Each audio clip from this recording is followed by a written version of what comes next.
Es curioso que ya en el siglo XIX y comienzos del XX, la época de la pasión por todo el mundo del inconsciente, Sigmund Freud, de todos conocido, dijera que la depresión era el resultado de la agresión vuelta contra uno mismo. En aquel momento que el inconsciente era algo bastante desconocido, chocó mucho esta aseveración tan categórica. Vamos a ver.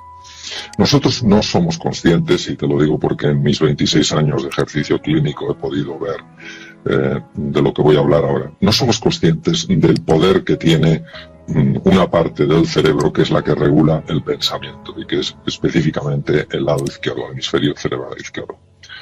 El pensamiento, muy a raíz de la filosofía cartesiana, se consideraba que estaba como muy alejado de la parte física. Él distinguía lo que se llama la res cogitans, todo lo que es el pensamiento, de la res extensa, que incluía el cuerpo, las emociones, etc. Y para él, la conexión solo tenía lugar en un sitio, que es la glándula pineal, la epífisis, pero prácticamente no había más relación. Sin embargo, la neurociencia afectiva, que es la neurociencia que se dedica a estudiar el mundo de las emociones, ha demostrado de forma no clara lo siguiente, que cuando una persona piensa, bien de una forma positiva o de una forma negativa, ese pensamiento sí se conecta con el cuerpo. No se conecta directamente, es decir, no es que el pensamiento produzca directamente un cambio hormonal o un cambio a nivel de las vísceras, el corazón, el tubo digestivo, lo que sea, sino a través de un camino indirecto, pero muy potente. El pensamiento activa diversas áreas cerebrales, que son las áreas de los sentimientos, y estas áreas de los sentimientos tienen una capacidad única. Son áreas muy específicas del cerebro humano y la capacidad que tienen es de transformar ese pensamiento en un sentir. Tú fíjate, por ejemplo, Anne, la enorme diferencia que es que yo piense que no pueda hacer algo a que yo sienta que no puedo.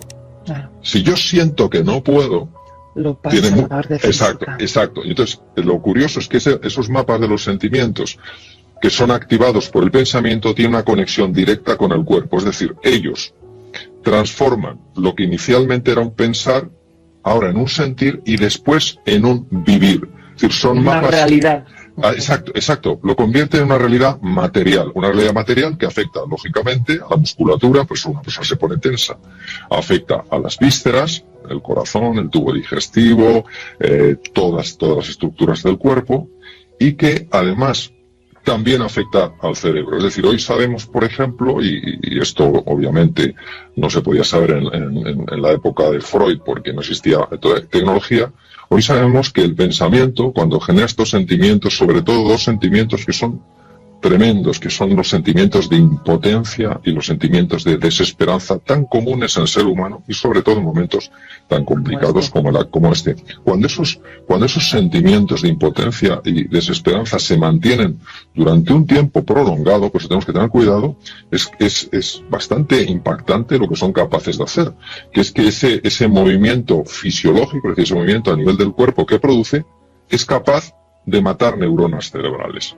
Pero no cualquier tipo de neuronas. Precisamente se ceba en un tipo de neuronas que se llaman las neuronas de la capa K3 del hipocampo, que son neuronas, para que lo tengamos todo muy claro, que están especializadas en temas tan importantes como el control del miedo, ya que son capaces de inhibir una estructura muy potente que es donde está el núcleo central del miedo.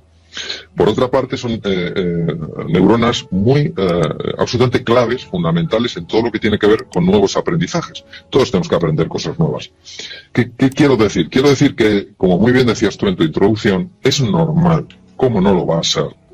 Sentir momentos de decaimiento, sentir momentos donde el mundo se nos derrumba, sobre todo si has perdido un ser querido o estás preocupado por la enfermedad de alguien cercano o no tan cercano. Eso es normal y no podemos exigirnos lo que es inhumano, exigirnos todo el día con la cara sonriendo, todo el día dando botes, ¿no? Eso es inhumano. Y lo que no se puede es mantenerlo en el tiempo, ¿verdad? Claro. Lo que tenemos que tener mucho cuidado es en no caer en esos estados y sobre todo en no mantenernos ahí. Nos tenemos que caer y nos tenemos, con dificultad, a todos nos cuesta, que levantarnos. Y esa es la importancia.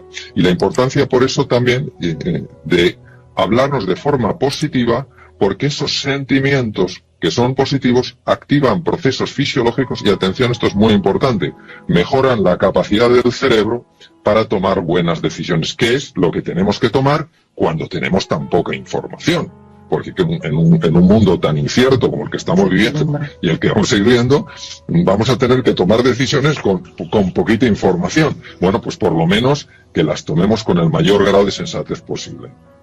Sí, está claro que con miedo, como tú bien dices, se bloquea la posibilidad de la creatividad, de la calma, de tomar las decisiones adecuadas, de no poder ver todas las opciones, porque, como tú bien dices, hay una explicación científica sobre esto. Por tanto, debemos estar en una actitud positiva, pero no una positividad de haga todo vale, sino una positividad real, realista. ¿Cómo accedemos a crear ese nuevo estado, a entrar en ese nuevo paradigma para poder estar más preparados para tomar buenas decisiones y también para poder estar más sanos y defendernos de todo aquello que nos llegue a nivel físico? Pues mira, yo te diría de entrada que con un acto radical de fe. Bien. Radical. Cuando digo radical es digital, no es gris. Místico, ni difuso, ni disperso, concreto. ¿Y a qué me refiero yo con fe? La fe no es un acto del entendimiento, es decir, la fe es una decisión personal, profunda y radical que tú tomas. ¿A qué me refiero con un acto de fe en esta situación? Porque en esta situación o el miedo nos gobierna o la fe nos dirige, así de claro. Entonces, el miedo no es malo en el ser humano, el miedo nos ha ayudado a sobrevivir situaciones tremendamente complejas que no tenemos que olvidar. El problema es cuando el miedo lo genera la mente, porque la mente es capaz de intensificar y prolongar el miedo hasta niveles insospechados. Es capaz de activar mecanismos ancestrales y generar en nosotros una sensación de pavor tan grande que uno recuerda cuando uno intentaba huir de un tigre dientes de sable. Entonces, el cerebro reptiliano. Claro, entonces se activa efectivamente el cerebro reptiliano, el cerebro del paleomamífero, y nosotros tenemos que tener esa certeza. ¿Y esa certeza en qué consiste? Esa certeza consiste en posicionarse de forma radical, en que aunque ahora no lo veamos, nosotros vamos a pasar de una situación de hundimiento a una situación de descubrimiento. Es posicionarse de forma radical en que el ser humano, en su interior y sobre todo cuando estamos juntos, tiene recursos en forma de espíritu emprendedor, en forma de liderazgo, en forma de creatividad, que puede darle la vuelta prácticamente a cualquier situación. ¿Qué es lo que ocurre? Que si nos dejamos amilanar, aplastar por esas circunstancias, algo que indudablemente es un problema muy complejo, lo convertiremos en un problema insoluble. Por eso esa determinación de lo estoy pasando mal, lo voy a pasar mal, yo de aquí, nosotros de aquí salimos reforzados, tiene una fuerza tremenda, porque cuando uno resuelve con verdadera intensidad, con verdadero compromiso, que su vida va a ser así, no está diciendo que en su vida no haya problemas, no está diciendo que no lo esté pasando mal, no está diciendo que no tenga dolor, lo que está diciendo es que confía más en sus capacidades que en el problema, confía más en la grandeza de los seres humanos que en las mezquindades, confía más en que la cooperación lleva más lejos que la rivalidad. Y este posicionamiento radical es tan importante, porque vivimos en una ilusión óptica que la vio clarísimamente, por ejemplo, Albert Einstein. A mí, cuando he leído escritos suyos, me han tocado muy hondo, porque dije, madre mía, este hombre, qué conocimiento. El ser humano es capaz de co-crear la realidad. No somos espectadores pasivos. No tengo que decir, bueno, a ver el mundo que me encuentro. No, a ver el mundo que juntos creamos.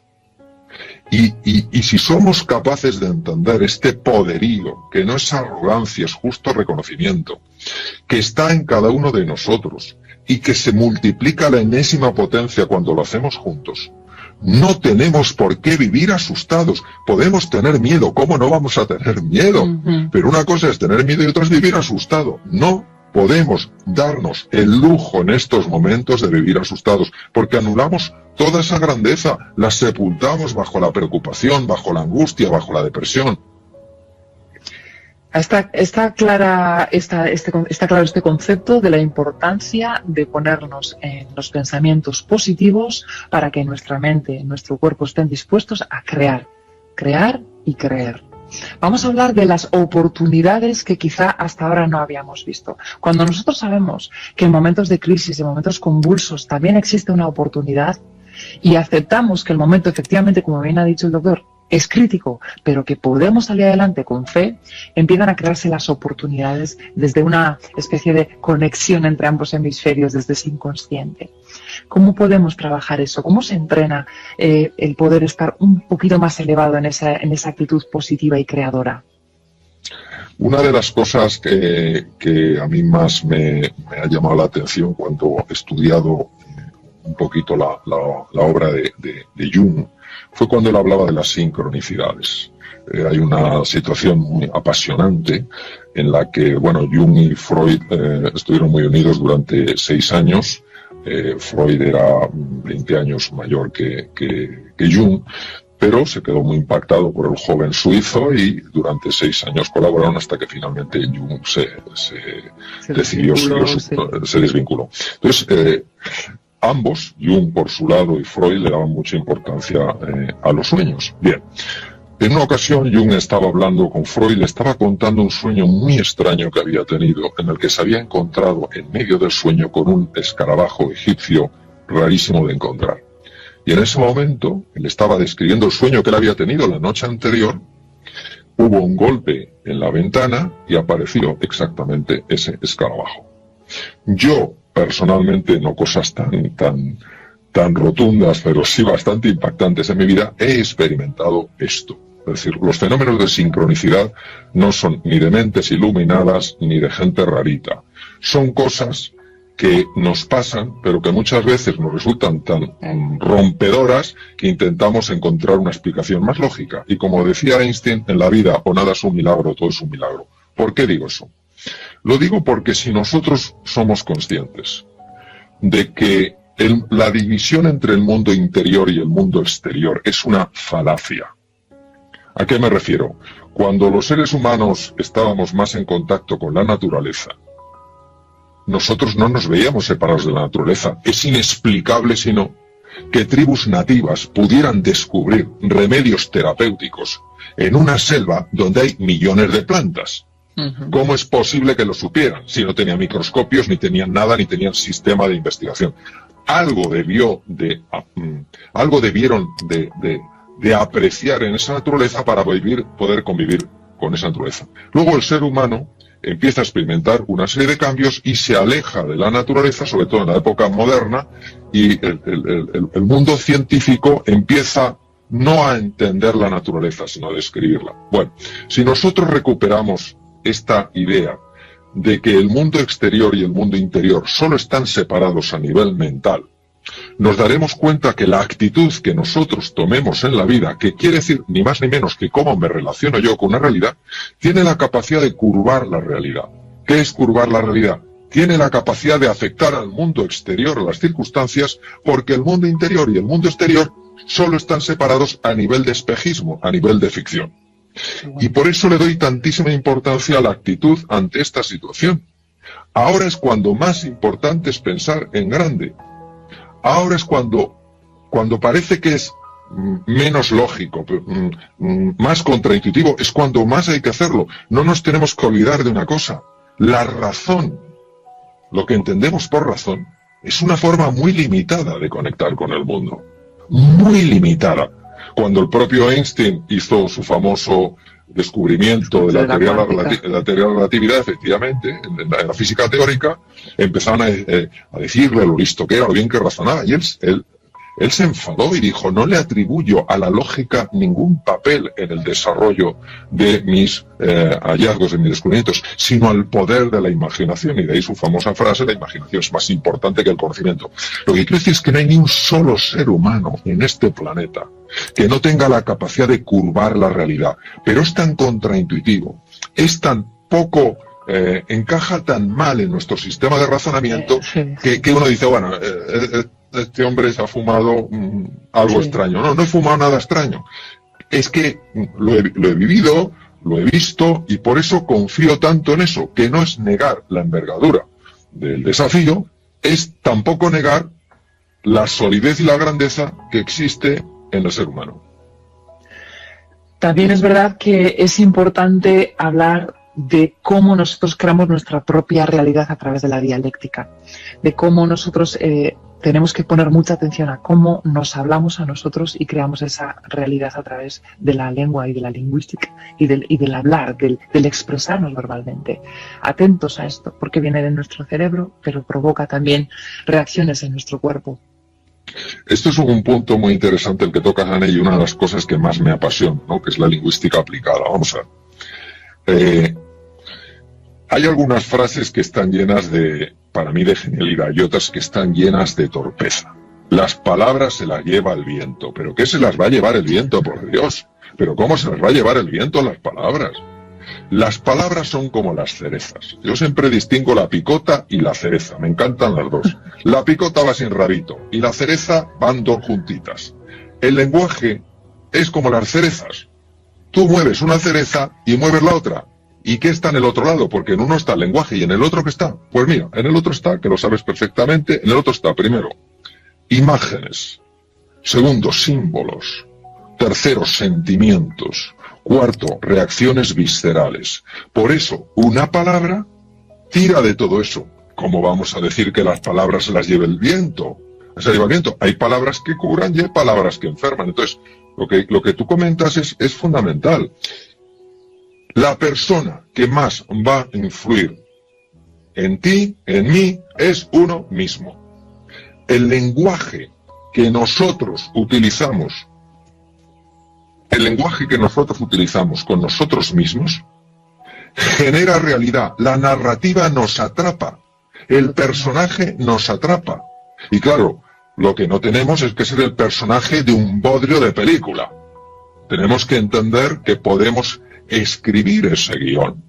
Y cuando, además es que esto se ve, cuando alguien quiere manipular a los demás, lo primero que hace es ir a través del lenguaje, porque parece que es inocente y no es nada inocente, va cambiando tu percepción de la realidad, y si cambia tu percepción de la realidad, cambia cómo te sientes en relación a esa realidad, cambian cómo tus vísceras se relacionan con esa realidad y cómo actúas. Ya está.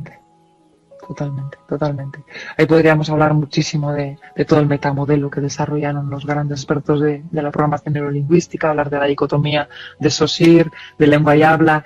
Hay muchísimas cosas interesantes. Atentos a lo que acaba de decir María Alonso Puig. Importante, cómo hablamos y cómo creamos nuestra realidad. Y ha hablado de los dos hemisferios, de la parte de la emoción y la parte del lenguaje hablado, izquierdo y derecho, intercomunicándose. Wow.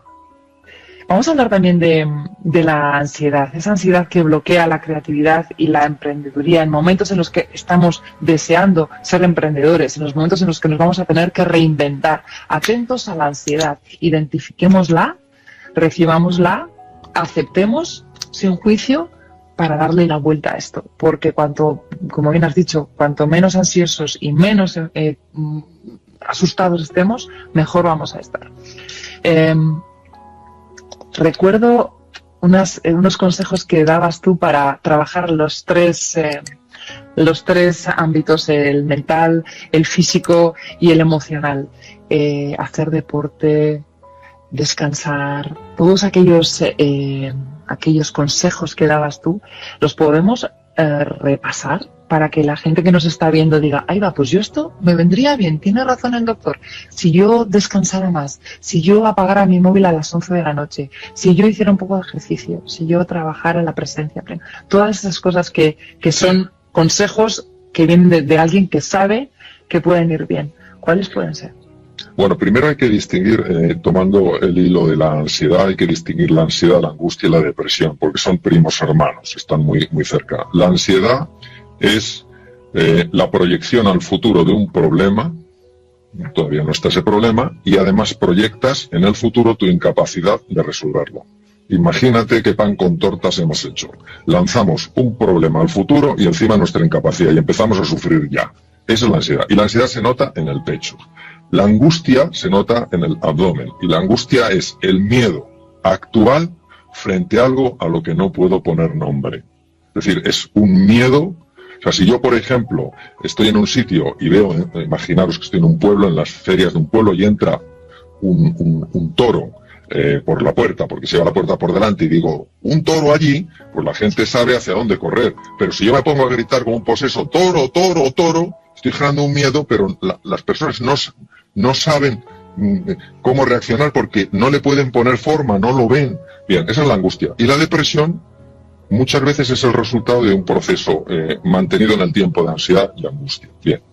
Cuando yo hablo de esos tips de los que comenta Sane, los tips corporales, los tips mentales y los tips anímicos, lo comento con tanta insistencia en estos días porque son una serie de propuestas que reducen radicalmente la posibilidad de tener ansiedad, angustia y depresión. ¿Por qué? Porque estos tres elementos que ahora brevemente exploraremos afectan directamente a nivel del cerebro, reduciendo o evitando que se desarrollen una serie de procesos cuya expresión es la ansiedad, la angustia o la depresión. Y efectivamente, a nivel del cuerpo son los siguientes. El ejercicio físico, porque el ejercicio físico se sabe que tiene un impacto directo a nivel del cerebro. Y cada uno en su casa hace lo que puede con el espacio que tiene.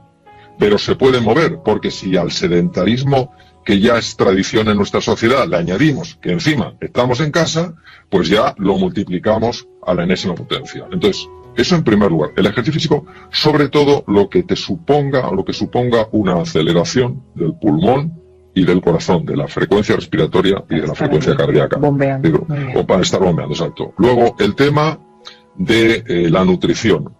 Es curioso porque el día pasado escuchaba en televisión que se estaban comprando muchos más dulces, mucho más azúcar para hacer postres, y dije, no me extraña. Cuando suben los niveles de ansiedad por la preocupación, se libera una hormona, que es el cortisol, y el cortisol, por distintos mecanismos, hace que tengamos más apetito por el azúcar. Cosa que no nos conviene en absoluto, porque los excesos de azúcar producen inflamación cerebral que a su vez causa ansiedad, angustia y depresión. Entonces, claro que sí, tus postrecitos, pero moderadito. Bien, tercero, el descanso. Yo sé que ahora que estamos pues intentando muchas veces distraernos pues con las tablets, con los ordenadores, con etcétera, etcétera, pues es fácil que en un momento determinado, para distraernos, para olvidarnos de esta situación tan compleja, pues nos quedemos pegados cuando nos contestan un email, pues es viendo una cosa en el ordenador, etcétera.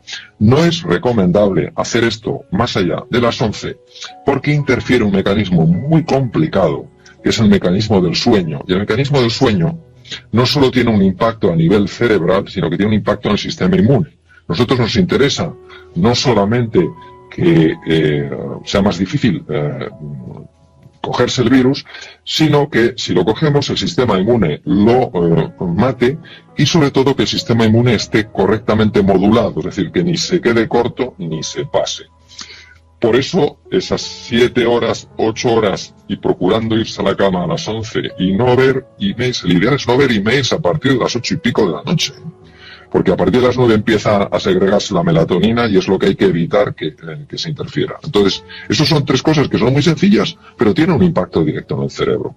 A nivel de la mente, lo has comentado antes. Vamos a ver, sobre todo en momentos de ansiedad, entra con especial actividad un circuito que se llama la red neuronal por defecto, que nos intenta arrastrar, porque eso no es llevarte, eso es arrastrarte. Nos intenta llevar al pasado o nos lanza al futuro. Pero la pregunta es, ¿para qué? Bueno, la explicación es larga, pero el resultado es, ¿Qué gano de esto? Cuando me voy al pasado, ¿para qué me estoy yendo? Para lamentarme, no me voy para aprender, me voy para lamentarme. Tenía que haber ahorrado más y si no lo estaría pasando tan mal ahora. Tenía que haber sido previsor y haberme metido más en el mundo digital y ahora tengo que aprender y no tengo ni idea. Es para lamentarte, para llenarte de culpa, para llenarte de vergüenza. ¿Eso a quién ayuda? A nadie. Y cuando te proyecta al futuro, ¿qué es? Para anticipar. ¿Qué va? Es para angustiarte, para preocuparte. Por eso, mantenerse en el presente hoy no es un lujo, es una necesidad. Y además lo sabemos perfectamente, mañana sale una cosa nueva del coronavirus 19, mañana sale una normativa nueva, mañana tal cual, que vamos a estar angustiándonos por el mañana, vamos a vivir los afanes de cada día.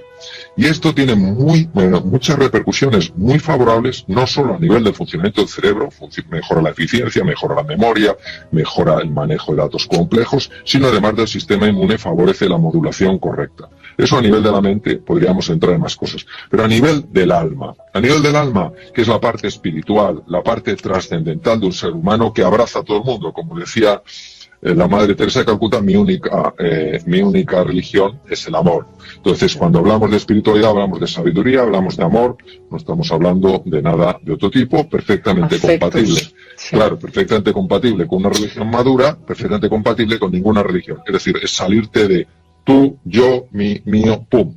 Bien, ¿qué se sabe biológicamente, científicamente que funciona para reducir problemas de salud, para reducir ansiedad, para reducir angustia, depresión? Pues cosas alucinantemente sencillas, que son tan contraintuitivas que las despreciamos. Nuestra razón es tan arrogante, desde luego empezando por la mía, claro, nuestra razón es tan arrogante que todo aquello que se salga del tiesto no existe. No existe. La ciencia, y he estado con grandísimos científicos, la ciencia para nada dice que la dimensión espiritual de la existencia no existe. La ciencia hace lo que puede hacer. No tengo ni idea de si existe o no. No la puedo medir. Ahora no sé si existe o no. Bien, el cientificismo o cientismo, que es una corriente filosófica, se ampara engañosamente en la ciencia para decir que lo que no se puede pesar ni medir no existe. Por favor, ¿pero de qué me está hablando? Usted puede decir que no tengo ni idea de si existe, que a lo mejor sí, que a lo mejor no. Bien, entonces, ¿qué es lo que sabemos? Que cuando una persona se levanta por las mañanas y a pesar de las dificultades del día, a pesar de la incertidumbre, a pesar del dolor, decide sentir gratitud por algunas cosas de su vida que siguen funcionando, se ha despertado. Hay gente que no se ha vuelto a despertar, no se nos tiene que olvidar eso. Hay gente que no se ha vuelto a despertar. Nosotros nos hemos despertado. Probablemente la mayor parte de nosotros podemos ver, podemos oír, podemos comer algo, tenemos un ser que nos quiera, un sitio para estar cubiertos. Y estar pensando que eso es lo normal. No es lo normal. No es lo normal. Es muchas veces lo anormal. Pues esa gratitud se sabe que tiene un impacto profundísimo en el cuerpo. ¿Por qué? Porque nos hermana con la vida, como decía mi queridísima amiga María Villota. La vida es un regalo. La vida es un regalo. Entonces, es saber agradecer la vida, las cosas que siguen siendo un regalo. La vida no nos da lo que esperamos. A mí la vida no me da los caprichos que quiero. A mí la vida me da lo que necesito para crecer. Lo que pasa es que mi ignorancia, y ahora hablo como Mario, no me gusta. Yo quiero mi juguetito, no quiero mi lección. Entonces, abrirnos a esa gratitud y luego abrirnos a algo que lo digo de corazón porque pocas cosas me han ayudado y me ayudan tanto en la vida. Vamos a ver. Si uno cree que vivimos en un universo absolutamente caprichoso o absolutamente indiferente, que yo soy el resultado exclusivo de mis genes, que soy el resultado exclusivo de un proceso evolutivo que en la especie humana empezó hace 2,5 millones de años, si yo creo que la materia explica todo lo que soy, no puedo abrirme a una dimensión más trascendente de la existencia. Si yo creo, claro, estoy totalmente atrapado por mi propio ego.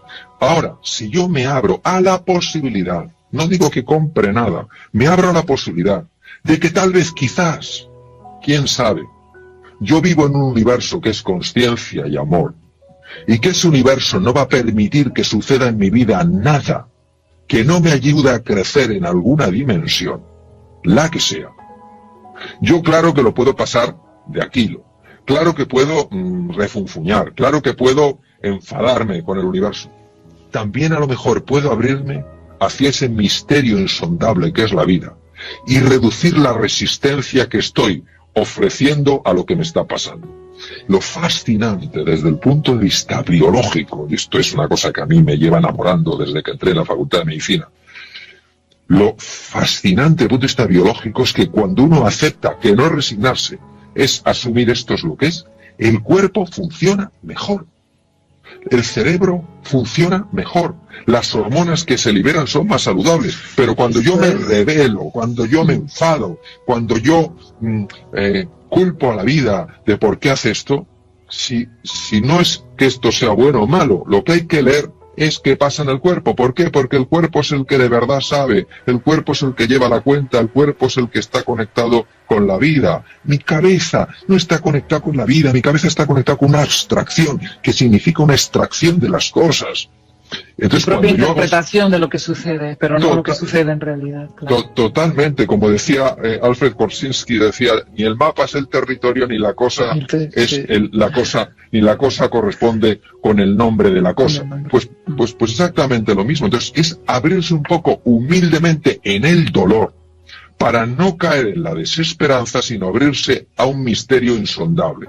¿Cuántas veces no habré visto yo en mi trabajo como cirujano a lo largo de 26 años, personas que han encontrado en su enfermedad un camino y que luego te han dicho nunca lo hubiera elegido? Tuvo que aparecer esto en mi vida para que yo diera un giro radical. Pero como no podemos mirar, no podemos entenderlo esto hacia adelante, solo se entiende mirando hacia atrás. De esto hablaba maravillosamente Steve Jobs, ¿no? Y entonces cuando miras atrás dices, anda, mira que fue duro aquello, pero cómo me mejoró como persona. Ahora, si yo me rebelo, si yo me enfado, puedo entrar en la ansiedad, en la angustia y en la depresión. Y eso es irme al pozo sí o sí. Qué importante la aceptación, la toma de conciencia de lo que nos pasa, el para qué nos está pasando, la aceptación y la curiosidad por estar vivos, por las ganas de estar vivos a través de la curiosidad y las ganas de emprender desde ese momento de crisis fundamental. Me ha gustado muchísimo lo que acabas de decir y un gran aprendizaje, me ha gustado mucho. ¿Y qué hay de los momentos en los que uno tiene que hablar desde la empatía, desde el estar con el otro, desde darse cuenta de que uno crece en esa dimensión del alma a través de la contribución con hacia el otro? Uno es más feliz cuando es consciente de que es parte de todo y de que él es también protagonista de un cambio que puede ir a mejor. En ese momento también uno de repente se siente chutado, se siente feliz porque es parte de un cambio a mejor. Sí, lo has definido muy bien en el tema de la felicidad. La felicidad no es el goce de los sentidos, es el gozo del corazón. Y ese gozo del corazón es siempre cuando te encuentras con una realidad que te trasciende, que te lleva más allá de ti. Y la realidad es encontrarte con el otro, encontrarte con la vida, encontrarte con el mundo. ¿Por qué es tan importante la empatía? Porque la empatía es la capacidad de ayudar a una persona a sentir que ha sido comprendida. La empatía no busca resolver nada. La empatía no busca aconsejar. La empatía no busca adoctrinar. La empatía lo que busca es que una persona se sienta comprendida. Todos nosotros sabemos la importancia que ha tenido en nuestra vida cuando, aunque no nos han dado ningún consejo para mejorar algo, nos hemos sentido comprendidos. ¿Por qué? Porque la soledad mata. Y la soledad no solo es estar físicamente solo, es sentir que nadie te comprende. Sentir que nadie conecta con cómo estás viviendo tú las cosas. Y esto es un tema que nos cuesta mucho, porque es muy fácil de decir el tema de la empatía, pero la empatía real implica la capacidad de abrirse tan plenamente a la otra persona que te olvidas de ti.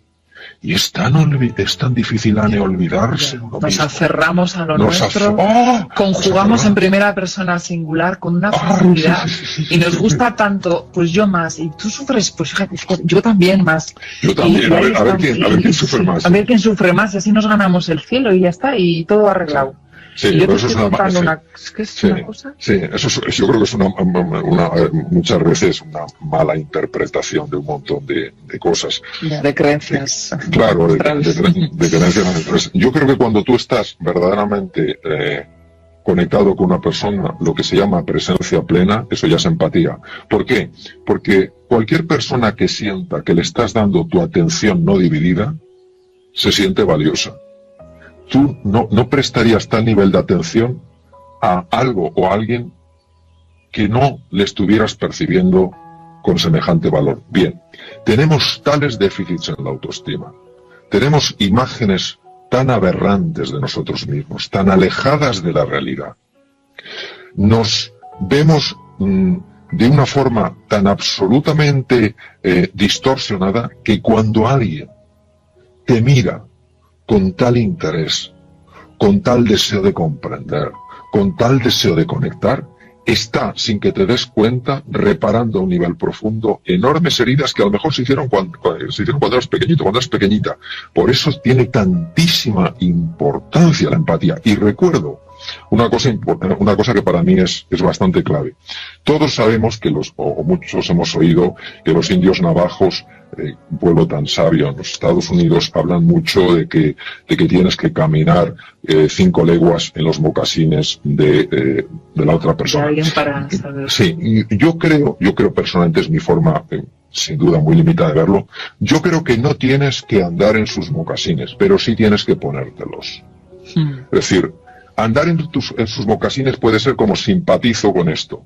La empatía es, siento cómo se siente estando en estos mocasines, pero yo elijo caminar de otra manera.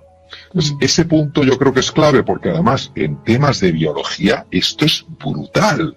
Lo que se ha visto con los temas relacionados con la empatía, con estudios fascinantes, sobre todo, por supuesto, en humanos, pero sobre todo estudios que se han hecho con macacos, que es el primate que se utiliza en la experimentación animal, son increíbles. O sea, el doctor, mejoras... ¿cómo se llamaba aquel doctor que hizo los estudios con el macaco que le daba Harry biberón? Harry Harlow. Mejoras en el sistema inmune, mejoras en la inteligencia, mejoras en la socialización. Y a nivel humano, la empatía se ha visto que es capaz de afectar incluso a nivel molecular, a nivel cromosómico, a nivel del ADN. Pero por favor, hace años, ¿en qué foro científico se podría sostener que la empatía afectaba a nivel ultracelular, a nivel del ADN? Hoy en día es una realidad, pero vamos, una realidad no que la estén comentando 4 personas que están ahí a nivel místico. No, estamos hablando a nivel de personas que han ganado el premio Nobel de Medicina, véase Alexis Carrel, véase Elizabeth Blackburn, o sea, montones de científicos, véase David Bohm, premio Nobel de Física Cuántica, por sus trabajos de física teórica, etcétera, etcétera. Es decir, estamos hablando de personas que no solo son científicos, sino que para mí personalmente son sabios. Bueno, pues yo no digo que compremos eso, pero tampoco que lo despreciemos como si fueran personas que no tienen un conocimiento de lo que están hablando. Hacemos el bien con la empatía hacia los demás, pero también, como decía, en nosotros, el sentirnos protagonistas de un cambio en nuestro entorno para bien, porque la bondad y el amor son principios arquetípicos universales y que está demostrado que después son los fundamentos de todos los valores que nos mueven hoy en día, hasta las creencias que van más a la mente, tomando de la mano a alguien, sintiéndote tú protagonista del bien del mundo. Las cosas pueden ir mejor. Y no quiero dejar pasar la oportunidad de hablar contigo del aspecto de la responsabilidad, algo que tenemos que desarrollar, no echar balones fuera. Son momentos en los que todo lo que hemos sembrado hasta ahora nos sirve para sembrar hacia el futuro. Y en este tiempo de confinamiento tenemos el deber, la obligación y, por qué no decirlo también, el gusto de poder hacer cambios en nosotros mismos que tengan que ver con la responsabilidad con hacia lo que nos viene de ahora en adelante y que tiene mucho que ver con ser protagonistas de ese cambio para bien. Tomemos conciencia de esto y lo podemos hacer escuchando a personas como el doctor Alonso Puig, pero además leyendo, escuchando música, dándonos abrazos en el entorno en el que podamos, colocándonos en una actitud positiva, cuidándonos tanto en el alma, en la cabeza, sin meter informaciones extras que no vienen a cuento, y, como no, el cuerpo, descansando, comiendo bien. Acordaos de todo esto que estamos diciendo porque es importante, ¿no es así, doctor? Sí, el tema de la responsabilidad es un tema que tiene su aquel. Primero, es que es el contrario a la queja, es que nos gusta tanto. Claro. Sobre todo, fíjate, en el poder del lenguaje. Cuando nosotros hablamos de responsabilidad, va en su cerecita muy unido a culpabilidad. Tú eres responsable de esto. Si sale mal, tú eres culpable. Bien, vamos a cambiar la cerecita. Vamos a cambiar la cerecita porque esa cerecita se ha quedado un poco pocha y ya no está buena. Entonces, la cerecita que le vamos a cambiar es responsabilidad igual a capacidad de respuesta. Okay. Tú tienes una capacidad de respuesta. Pequeña, media o grande. Es igual. Tú tienes una. Me encanta recordar a esta mujer extraordinaria, Helen Keller, que se quedó ciega, muda y sorda a los 16 meses de edad. Y no obstante, con la ayuda de otra mujer extraordinaria, Annie Sullivan, fue la primera mujer en la historia que se graduó con honores por la Universidad Radcliffe, que está en Cambridge, Massachusetts, a la Universidad de Harvard. Y ella decía, soy una, hablando de una mujer ciega, muda y sorda. Y en aquellos tiempos, que en aquellos tiempos. Pues ella se graduó, si no recuerdo mal, en 1904. Soy una, solo soy una. Yo no lo puedo hacer todo, pero sí puedo hacer algo. Yo no renunciaré a aquello que puedo hacer. Esto es importantísimo. La queja, el no puedo hacer nada, la impotencia, se ha demostrado en estudios fascinantes que se hicieron en el Reino Unido que favorecen la patología cardíaca. Ponerte en una posición de víctima es muy cómodo. Es muy fácil echarle la culpa a los demás. Claro que sí, yo no digo que los demás no tengan cada uno, que tengamos nuestra responsabilidad. Pero yo no tengo nada que ver con esto, soy una víctima pasiva. Atención, porque esto sé que es cómodo, pero se paga un precio, sobre todo en salud cardiovascular. Y número 2, si tú no das un solo paso, estás transmitiendo al cerebro una cosa clarísima. Soy impotente para hacer nada. Bueno, el cerebro creará lo que tú crees. Y serás realmente impotente, pero no le podrás echar la culpa ni a tu cerebro, que es magnífico, ni a tu cuerpo, que es espectacular. Tendrás que tomar responsabilidad por no haberla tomado. Y decir, se acabó ser una plañidera, se acabó ser un plañidero, voy a hacer lo que pueda, donde esté y con lo que tenga. ¿Fácil? No. Lo fácil es dejarse llevar. Lo fácil es tomar el papel de víctima. ¿Necesaria responsabilidad? Por favor, ¿cómo vamos a construir algo nuevo juntos si no decidimos dar un paso? Entonces yo animo mucho con una pregunta para personas que están bloqueadas, que es una cosa que puede pasar hasta en el ser humano más inteligente y más capacitado, todos nos podemos bloquear. Les hago una pregunta que es que moviliza hasta una piedra. ¿Cuál es el paso más pequeño que te atreves a dar? El más pequeño. Recuerdo una vez, en un programa que yo dirigía, una persona que me dijo, tengo mi despacho absolutamente caótico, he intentado durante años ordenarlo y me es imposible. Y le dije, haz esto. ¿Cuál? Y dice, bueno, pues esto es como una tontería. Bueno, una tontería, pero haz la pequeña tontería. Entonces me lo contó porque lo ordenó en un fin de semana. Claro. ¿Y cómo lo hizo? ¿Cuál es el paso más pequeño que me atrevo a dar? Mover un folio. Ordenar un folio. Ah, pero es que después de ordenar un folio, oye, ¿por qué no ordeno 2? Ordenar 2 folios.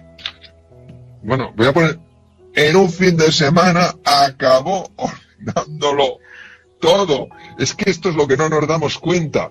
Cómo nos atrapan esquemas mentales, cómo el ser humano está lleno de grandeza, pero sus limitaciones hacen que esa grandeza quede sepultada en un montón de justificaciones y de excusas. Claro, ¿sabes qué pasa? Que claro. que si ordena el escritorio, igual después tiene que empezar a ordenar otra cosa. Y siempre son símbolos y siempre hay una intención positiva detrás. Sí, y después de ordenar el despacho, ya, ¿qué tengo que ordenar? Pues igual tengo que ordenar mi vida. Y estoy haciendo aquí un parafraseo y estoy aquí metiéndome donde nadie me llama. Pero bueno, sí es verdad que a veces no queremos dar ese primer pequeño paso porque tenemos miedo a que nos salga bien. Y si no sale bien, vaya que luego me voy a tener que enfrentar a un reto más grande y esto es que esto es muy cansado. Es que claro, es que es muy interesante lo que dices, Anne, y me gustaría en este sentido mandar un mensaje porque creo que a lo mejor ojalá pueda ayudar. Vamos a ver. Nosotros preferimos lo malo a lo bueno siempre que lo malo sea familiar. Pero es que lo preferimos a niveles de no creérnoslo. O sea, porque no entro en esto que nos llevaría bastante lejos. ¿Qué quiere decir? Que si para mí lo familiar es no controlar mi vida, no sentirme capaz, sentir que no puedo organizar ni siquiera el espacio vital, preferiré ir a lo familiar a pesar de que el precio que pague sea no crecer, no evolucionar, no mejorar, no progresar. Y tenemos que comprender eso y en un momento determinado, ante nosotros mismos, tendremos que dar un puñetazo en la mesa ante nosotros mismos. Se acabó. Quien manda en mi vida, el capitán de mi vida soy yo. A mí no me van a seguir manipulando modelos que tengo mentales que no me ayudan en nada, que solo me limitan. Se acabó. Tengo una vida para vivirla, voy a vivirla de tal manera que sea una expresión de la grandeza que hay en mí, que me ayude a experimentar lo que es de verdad vivir e inspirar a las personas que estén a mi lado a lo mismo, porque también tenemos responsabilidad en eso, en la medida de nuestras posibilidades de ser una pequeña luz que ilumine el camino de los demás, sin pretensiones, pero sí con determinación. Entonces, ahí hay que echarle carácter, ahí hay que echarle fuerza de voluntad, ahí hay que echarle arrestos, ahí hay que echarle agallas y pensar que lo que está en juego es importante y no nos podemos dar el lujo y no es ponerse. Uno de mis hijos me dice, papá, cuando hables no te pongas tan serio. Digo, es que me enciendo, pero bueno, estoy. Entonces, que nos demos cuenta que hay mucho en juego para que nos lo tomemos de una forma relajada y también con seriedad. Como decía mi madre, no, hija, puede ser de todo menos pusilánime, porque eso significa que tienes el alma muerta. No, tienes que estar viva y con ganas de hacer cosas, aunque te cueste. Como dices, tú empieza por pequeñas cosas, ¿no? Y sé el inspirador, más que brillar tú, pon la linterna para que los demás también puedan brillar, ¿no? Antes de terminar, te quería preguntar, en todo este confinamiento y en lo que llevas ya estudiado y formado, ¿qué es lo que estás aprendiendo, Mario? Bueno, lo primero, yo decidí hace tiempo yo cambiar para mí mismo la denominación de confinamiento por retiro. Sí. Me he dado cuenta que la palabra confinamiento me genera una sensación de obligatoriedad, y aunque es verdad que es obligatorio quedarse, la palabra retiro me da una sensación de libertad. Y ya que puedo elegir cómo me relaciono con esta situación, como no voy a cambiar el hecho de no poder salir, lo llame confinamiento o retiro, lo que me pregunto es cómo estoy mejor. Y entonces yo estoy mejor y considerando que es un retiro que me sirve para pensar, para reflexionar, para valorar lo que no valoraba o que no valoraba tanto, y para hacer el ejercicio más difícil que se le puede pedir a un ser humano y que se nos está pidiendo a nosotros, que es sacar a flote la mejor versión cuando más difícil es sacarla. Eso es cuando, ahí es donde uno realmente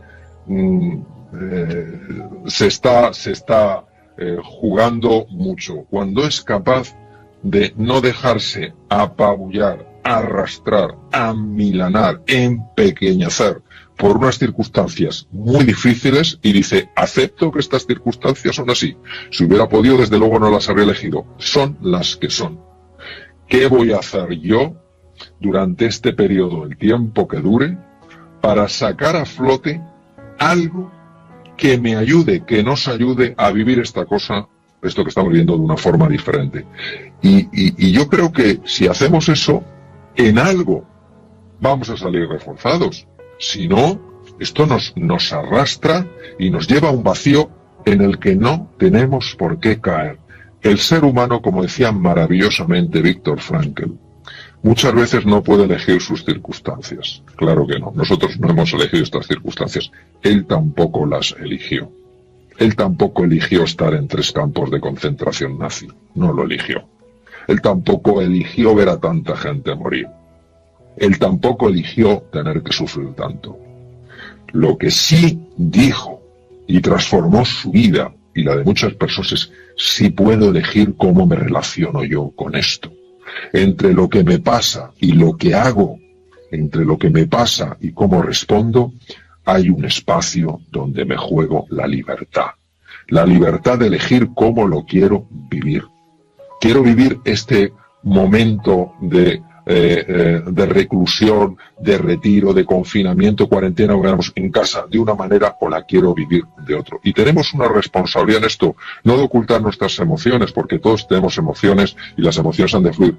Pero sí que junto a esas emociones vaya un mensaje añadido, que es: yo soy libre, precisamente no porque actúo en base a mis emociones, sino porque actúo en base a mis decisiones. Y eso es lo que marca mi libertad, que yo elijo lo que quiero decidir, aunque no me apetezca, aunque no me resulte fácil.